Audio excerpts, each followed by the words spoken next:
तानाशाही। अरे ओ महारानियों, यहाँ तुम्हारे महलों की तरह नौकर नहीं है, काम कर लो। शांति की ये रोकदार आवाज सुनकर उसकी दोनों देवरानियां, आशा और सुनीता, अंदर तक कांप जाती थी। जरा से फुर्सत के पल भी वो दोनों एक साथ नहीं गुजार सकती थी। दोनों के पति कमल और सुशील उनके बड़े भाई रामचरण के साथ एक ही दुकान पर काम करते थे। बात दोनों तरफ एक जैसी थी। वहां दुकान पर दोनों भाई अपने बड़े भाई से एक शब्द नहीं बोल सकते थे, और यहाँ घर पर दोनों अपनी सास कम जेठानी से एक शब्द नहीं बोल सकती थी। सास को तो दोनों ने देखा ही नहीं था और जेठानी केवल नाम की ही शांति थी। दोनों भाइयों का रामचरण के आदेश पर दुकान के काम में पिले रहना और घर में शांति के आदेश पर आशा और सुनीता का घर के काम में पिले रहना अब नियति बन चुका था।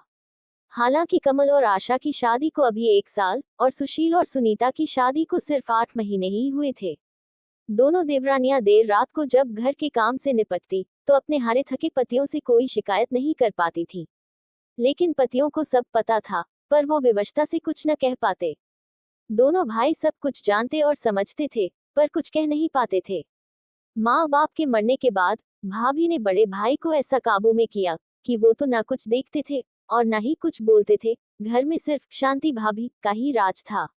बड़े भाई के 2 बच्चे थे, एक लड़का और एक लड़की। दोनों भाई अपने उन भतीजे और भतीजी पर जान छिड़कते थे, पर भाभी ने कभी अपने देवरों को नौकर से ज्यादा कुछ नहीं समझा। हर बात में दुभांत करना भाभी की अब आदत सी बन गई थी।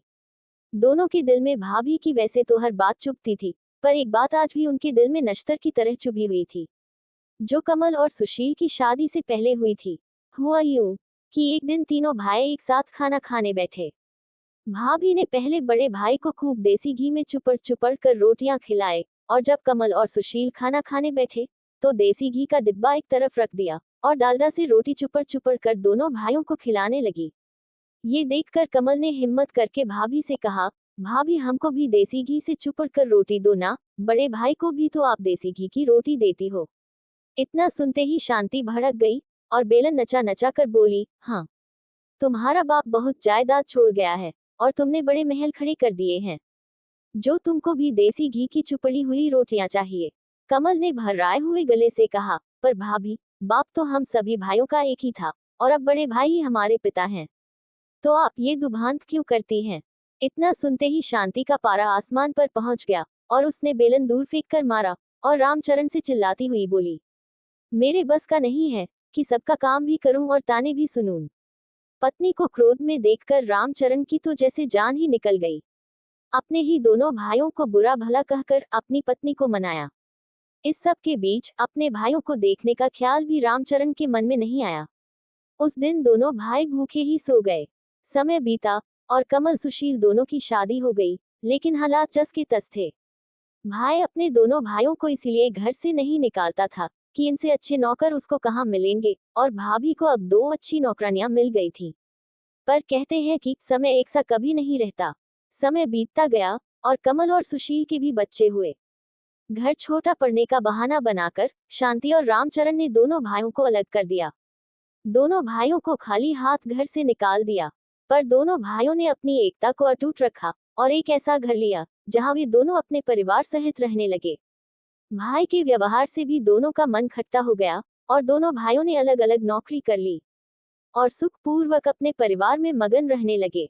शांति खुश थी कि दोनों भाइयों को बिना कुछ दिए सब कुछ उसका हो गया।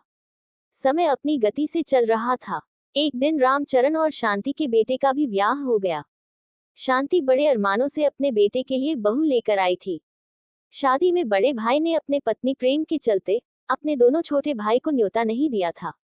इधर कमल और सुशील ने अपने भाई भाभी से रिश्ता तो नहीं तोड़ा था, पर वो रिश्ता अब ऐसा था जैसे बिना खुशबू के फूल। लेकिन अपने किए कर्म सामने जरूर आते हैं, और ये शांति को जल्दी ही पता लगने वाला था। समय ने करवट ली। रामचरण अब बीमार रहने लगा था और ज्यादातर घर पर ही रहता था। दुकान अब बेटे ने संभाल ली थी। एक दिन बेटा खाना खा रहा था और बहू बड़े प्यार से खूब घी चुपड़ चुपड़ कर अपने पति को रोटियां खिला रही थी। शांति रामचरण के पास बैठी हुई ये सब देख रही थी। बेटे के खाना खाने के बाद रामचरण खाना खा रहा था और शांति उसके साथ ही बैठी हुई थी। बहू रोटियां बना बनाकर रामचरण की थाली में रखती जा रही थी। रोटियां नाम मात्र की चुपड़ी हुई और जली जली सी बन रही थी। पर कहते हैं न कि बंदर कितना भी बूढ़ा हो जाए, घुटकी मारना नहीं छोड़ता। और इसी नीति के अनुसार शांति ने कड़क कर बहू से कहा, क्यों री, ये रोटियां कैसे बना रही है? तेरी माँ ने क्या ऐसी ही रोटी बनानी सिखाई है? बस इतना सुनना था कि बहू रानी रसोई से बेलन लहराती हुई आई और शांति पर बरस पड़ी, देखो सासू माँ, मेरी माँ पर मत जाना। और रही बात मेरी माँ ने क्या क्या सिखाया है, तो उन्होंने जो सिखाना था वो सिखा चुकी। अब मुझसे बात करो, और क्या हो गया जो जरा सी रोटी जल गई? खा लोगे तो कुछ हो तो नहीं जाएगा। जो सारा दिन अपना हाथ पेले रहता है दुकान पर, उसका ध्यान करूं या इनका, जो सारे दिन घर में पड़े रहते हैं? रामचरण खाना बीच में ही छोड़कर अपने कमरे में चला गया। दूसरे कमरे में ये सब सुन रहे बेटे को चुप देखकर शांति बस भगवान से ये ही प्रार्थना कर रही थी कि ये दिन देखने से पहले वो मर क्यों नहीं गई।